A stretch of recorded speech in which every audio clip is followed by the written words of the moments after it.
Joining me now, Democratic Congresswoman Jasmine Crockett of the House Oversight Committee. Congresswoman Crockett, thank you, as always, for coming to the Saturday show. In an op-ed yesterday in the Washington Post, Congressman Ken Buck, a Freedom Caucus member who's also in the Judiciary Committee, criticized the impeachment effort, saying, what's missing, despite years of investigation, is the smoking gun that connects Joe Biden to his ne'er-do-well son's corruption. Congresswoman, you know this.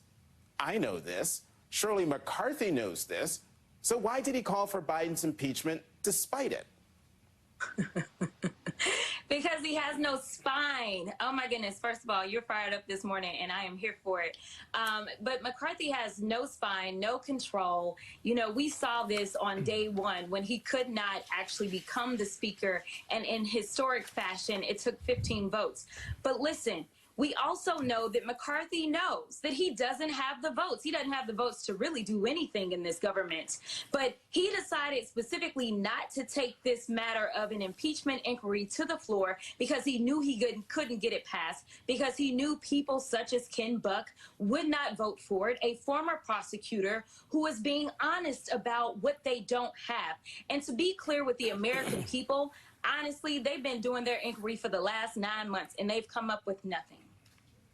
You know, Congressman Gates, as I said in the intro, is threatening McCarthy's speakership with a motion vacate the chair. And McCarthy is like, file the effing motion. And meanwhile, nothing is getting done on the most important thing, and that is the budget. McCarthy says they'll get it done. Do you believe that? I mean, we're headed to a shutdown, aren't we?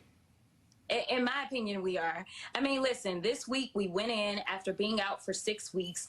I had hoped that over the 6-week recess that they would actually work through whatever their differences were so that we could actually get to moving and doing the people's work in the people's house. Unfortunately, we came back. They could not put their one budget bill. We have 12 appropriations bills. They could not put one on the floor. So how we're going to get through all those bills in the next 2 weeks, it's just not going to happen, right? And so what that means is that we've got people that are running around talking about how government employees aren't doing their jobs. They need to get back to work. They need to stop teleworking. But let me tell you something. The U.S. Congress is not teleworking. They're showing up every single day, and they're not doing a daggone thing. And you know what? When the government shuts down, it's not going to be them that aren't going to get paid. It's going to be the people that honestly keep this country going. And as we're looking at the UAW strike, and we talk about the fact that there's 13,000 workers, and that should affect our economy to the extent of probably $5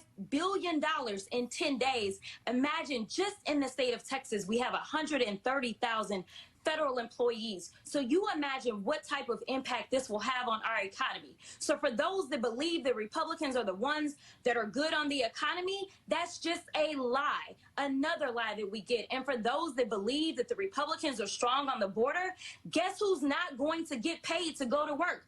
Border security. So as far as I'm concerned, the Republicans have decided that they want open borders. Ooh. In the 90 seconds that we have left, Congresswoman, you're on the Oversight Committee, which is one of the 3 committees that Speaker McCarthy charged with this impeachment inquiry. How are you viewing your role when that work gets underway? Yeah, we're going to bring the smoke. I don't really know. I don't know what else to say. I don't know how Oversight ended up being the leading committee. That is the committee where they get shut down more often than not.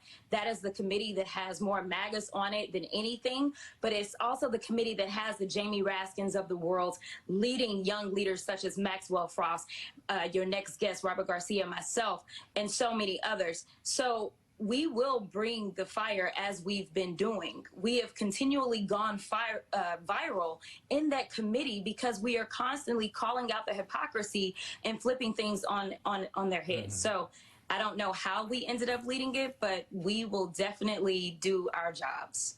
Calling out the hypocrisy and pointing out where there's no evidence. Oh, absolutely. No evidence. Congresswoman Jasmine Crockett, as always, thank you for coming to the Saturday show. Good to see you.